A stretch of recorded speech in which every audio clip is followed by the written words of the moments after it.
Shalom, perkenalkan nama saya Bintang Sapitri Siombing dari Prodi Kepemimpinan Kristen Grup A. Baiklah, di sini saya akan menjelaskan tentang dasar manajemen, tentang teori manajemen. Adapun dua definisi manajemen, yaitu yang pertama, manajemen adalah proses perencanaan, pengorganisasian, pengarahan, dan pengawasan usaha-usaha para anggota organisasi dan penggunaan sumber daya organisasi lainnya agar mencapai tujuan yang telah ditetapkan. Dan yang kedua yaitu manajemen merupakan ilmu dan seni. Adapun faktor-faktor dalam pencapaian tujuan yaitu yang pertama, adanya penggunaan sumber daya organisasi, baik sumber daya manusia maupun faktor-faktor produksi lainnya. Yang kedua yaitu adanya proses bertahap dari mulai perencanaan, pengorganisasian, pengarahan, dan pengimplementasian hingga pengendalian dan pengawasan.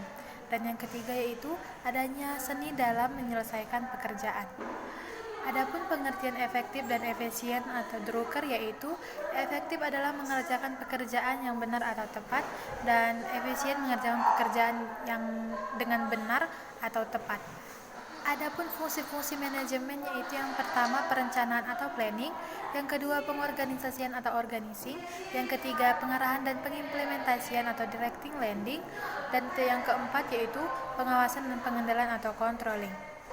Fungsi perencanaan, proses yang menyangkut upaya yang dilakukan untuk mengantisipasi kecenderungan di masa yang akan datang dan penentuan strategi dan taktik yang tepat untuk mewujudkan target dan tujuan organisasi.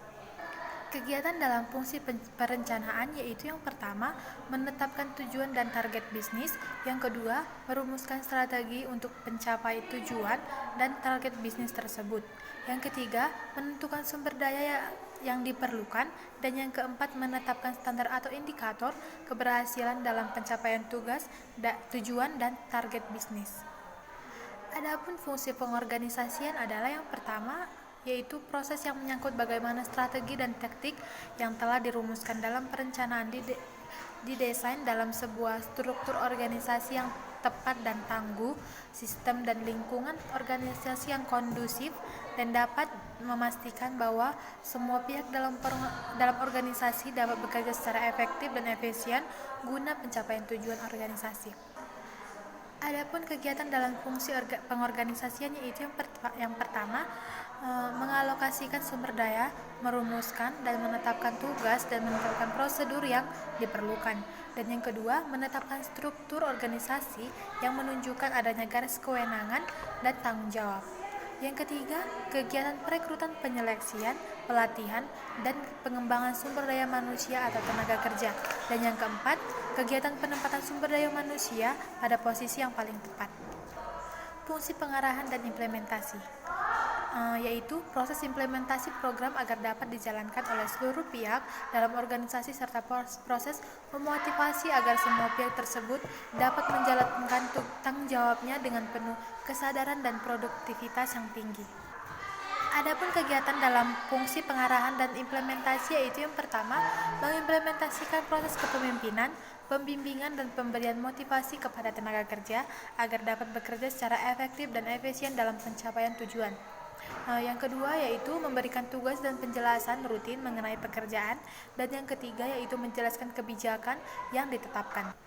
Fungsi pengawasan dan pengendalian yaitu proses yang dilakukan untuk memastikan seluruh rangkaian kegiatan yang telah direncanakan, diorganisasikan dan diimplementasikan dapat berjalan sesuai dengan target yang diharapkan sekalipun berbagai perubahan terjadi dalam lingkungan dunia bisnis yang dihadapi. Adapun kegiatan dalam fungsi pengawasan dan pengendalian yaitu yang pertama, mengevaluasi keberhasilan dalam pencapaian tujuan dan target bisnis sesuai dengan indikator yang telah ditetapkan. Yang kedua, mengambil langkah klarifikasi dan koreksi atas penyimpangan yang mungkin ditemukan. Dan yang ketiga, melakukan berbagai alternatif solusi atau atas berbagai masalah yang terkait dengan pencapaian tujuan dan target bisnis. Fungsi operasional dalam manajemen yaitu yang pertama, manajemen sumber daya manusia, manajemen pemasaran, manajemen operasi, manajemen keuangan, dan manajemen informasi.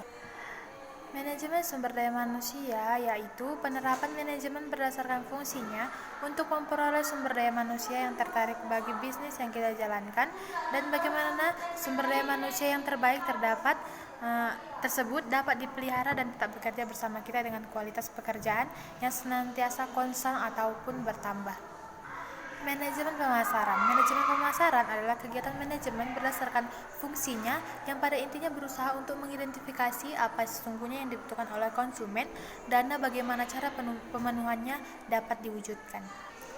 Manajemen produksi adalah penerapan manajemen berdasarkan fungsinya untuk menghasilkan produk yang sesuai dengan standar yang ditetapkan berdasarkan keinginan konsumen dengan teknik produksi yang seefisien mungkin, dari mulai pilihan lokasi produksi hingga produk akhir yang dihasilkan dalam proses produksi. Manajemen keuangan adalah kegiatan manajemen berdasarkan fungsinya yang pada intinya berusaha untuk memastikan bahwa kegiatan bisnis yang dilakukan mampu mencapai tujuannya secara ekonomis, yaitu diukur berdasarkan profit.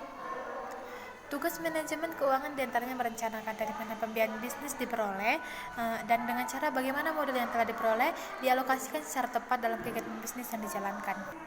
Manajemen informasi adalah kegiatan manajemen berdasarkan fungsinya yang pada intinya berusaha memastikan bahwa bisnis yang dijalankan tetap mampu untuk terus bertahan dalam jangka panjang. Untuk memastikan itu, manajemen informasi bertugas untuk menyediakan seluruh informasi yang terkait dengan kegiatan perusahaan, baik informasi internal maupun eksternal, yang dapat mendorong kegiatan bisnis yang dijalankan tetap mampu beradaptasi dengan perubahan yang terjadi di masyarakat. Adapun sejarah ilmu manajemen, yaitu yang pertama peninggalan fisik sebagai ciri adanya implementasi ilmu manajemen seperti piramida di Mesir, bangunan Ka'bah di Mekah, tembok Cina dan lain-lain sebagainya. Yang kedua, peninggalan fisik tersebut menggambarkan adanya aktivitas yang teratur dan bertahap di masa lalu yang saat ini dinamakan manajemen. Adapun pendapat Owen dan Babbage tentang pioner ilmu manajemen modern, yaitu Owen berpendapat perlunya SDM dan kesejahteraan pekerja dalam sebuah organisasi, dan Babbage berpendapat pentingnya efisien dalam kegiatan produksi, khususnya dalam penggunaan fasilitas dan material produksi. Adapun tiga kelompok pemikiran terdahulu dalam ilmu manajemen, yaitu perspektif manajemen klasik, perspektif manajemen perilaku, dan perspektif manajemen kuantitatif. Perspektif manajemen klasik terbagi menjadi dua, yaitu kelompok manajemen ilmiah atau scientific dan perspektif manajemen administrasi. 4 prinsip Taylor dalam tahapannya itu: yang pertama, merumuskan pendekatan dalam setiap jenis pekerjaan untuk menggantikan pendekatan yang lama yang sudah dianggap baku. Yang kedua yaitu secara ilmiah dilakukan seleksi atas tenaga kerja dan pemberian pelatihan bagi tenaga kerja agar dapat menjalankan tugas sebagaimana dijelaskan dalam langkah pertama. Yang ketiga yaitu memberikan pengarahan dan pemantauan atas pekerja untuk memastikan bahwa mereka melakukan pekerjaan yang telah ditugaskan sesuai dengan standar. Yang keempat yaitu melanjutkan langkah-langkah pengerjaan sebagaimana yang telah dicapai pada langkah-langkah sebelumnya dengan menggunakan tenaga kerja yang mampu menyelesaikan pekerja sebagaimana mestinya.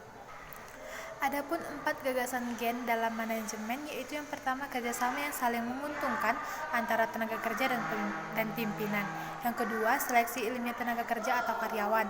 Yang ketiga, sistem insentif untuk merangsang produktivitas karyawan dan organisasi. Dan yang keempat, penggunaan instruksi kerja yang terperinci.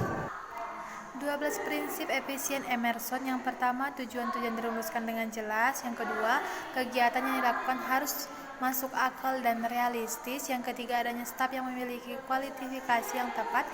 Yang keempat, adanya kedisiplinan. Yang kelima, diberlakukannya pemberian kompensasi yang adil. Dan yang keenam, perlu adanya laporan dari setiap kegiatan secara tepat, akurat, dan terpercaya.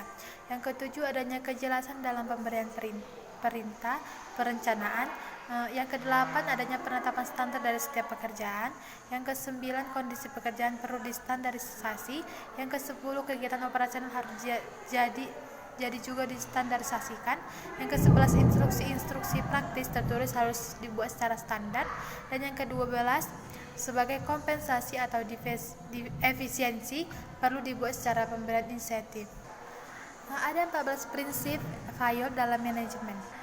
Yang pertama, pembagian kerja, yaitu adanya spesialisasi akan meningkatkan efisien pelaksanaan pekerja. Yang kedua, wewenang, yaitu adanya hak untuk memberi perintah dan dipatuhi. Yang ketiga, disiplin, harus ada respek dan ketaatan pada peranan-peranan dan tujuan organisasi. Yang keempat, kesatuan perintah, bahwa setiap pekerja hanya menerima instruksi tentang kegiatan tertentu dari hanya seorang atasan. Yang kelima, kesatuan pengarahan, kegiatan operasional dalam organisasi yang memiliki tujuan yang sama harus diarahkan oleh seorang manajer dengan penggunaan satu rencana. Yang keenam, meletakkan kepentingan perseorangan di bawah kepentingan umum. Kepentingan seseorang harus diupayakan agar senantiasa di bawah kepentingan organisasi. Yang ketujuh, balas jasa. Yang ketujuh, balas jasa, yaitu kompensasi untuk pekerjaan yang dilaksanakan harus adil baik bagi karyawan maupun pemilik. Yang kedelapan, sentralisasi, adanya keseimbangan antara pendekatan sentralisasi dengan desentralisasi. Yang kesembilan, garis wewenang, adanya garis wewenang dan perintah yang jelas. Yang kesepuluh, order, sumber daya organisasi termasuk sumber daya manusianya. Yang kesebelas, keadilan, perlakuan dalam organisasi harus sama dan tanpa ada diskriminasi. Yang ke-12, stabilitas staf dalam organisasi, perlu adanya kestabilan dalam menjalankan organisasi. Yang ke-13, inisiatif, yaitu setiap pekerja harus diberi kesempatan untuk mengembangkan dirinya dan diberi kebebasan untuk merencanakan dan menjalankan tugasnya secara kreatif walaupun memungkinkan terjadi kesalahan. Dan yang ke-14, yaitu esprit de corps atau semangat korups. Prinsip ini menekankan bahwa pada dasarnya kesatuan adalah sebuah kekuatan. Pelaksanaan operasional organisasi perlu memiliki kebanggaan, kesetiaan, dan rasa memiliki daripada anggota yang tercermin pada semangat kebersamaan. Kesimpulan mengenai perspektif manajemen klasik, yaitu kontribusi manajemen klasik. Yang pertama, spesialisasi pekerjaan. Yang kedua, studi mengenai masa dan beban kerja. Yang ketiga, metode ilmiah dan manajemen. Yang keempat, dikenalnya fungsi-fungsi manajemen. Yang kelima, prosedur dan birokrasi. Yang kedua, yaitu keterbatasan manajemen klasik, yaitu satu, kurang memperhatikan aspek kemanusiaan dari pekerja seperti motif, tujuan, perilaku, dan lain sebagainya. Perspektif manajemen perilaku. Hugo Munzberg berpendapat bahwa pentingnya pemahaman psikologis khususnya motivasi para pekerja. Studi Hawthorne berpendapat teori perhatian pekerja akan lebih produktif jika merasa diperhatikan, dan teori penerimaan sosial pekerjaan akan menunjukkan produktivitas berdasarkan faktor penerimaan sosial. Yang ketiga yaitu teori relasi manusia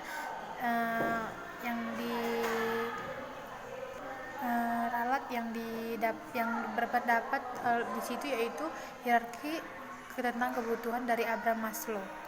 Yang keempat, teori perilaku kontemporer, yaitu perhatian pada perilaku pekerja yang disebabkan oleh faktor psikologi, sosiologis, antropologis, dan sebagainya, melahirkan konsentrasi ilmu perilaku organisasi. Perspektif manajemen kuantitatif, yaitu kelompok manajemen sains. Yang pertama yaitu kelompok manajemen sains, yaitu pengenalan penggunaan model matematis dalam kegiatan bisnis dan industri sebagai penentuan jumlah teller dalam sebuah bank. Yang kedua yaitu kelompok manajemen operasi. Yang pertama, lanjutan dari kelompok manajemen sains. Yang kedua, adanya fokus pada pendekatan kuantitatif untuk peningkatan efisiensi.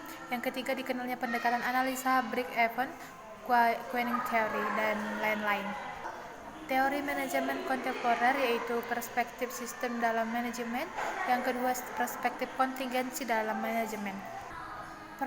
Perspektif sistem dalam manajemen yaitu yang pertama, sistem terbuka adalah sistem yang melakukan interaksi dengan lingkungan, di mana kebalikannya sistem tertutup tidak melakukan interaksi dengan lingkungannya. Yang kedua, subsistem merupakan elemen-elemen dalam sistem organisasi atau manajemen yang satu sama lainnya saling berkaitan.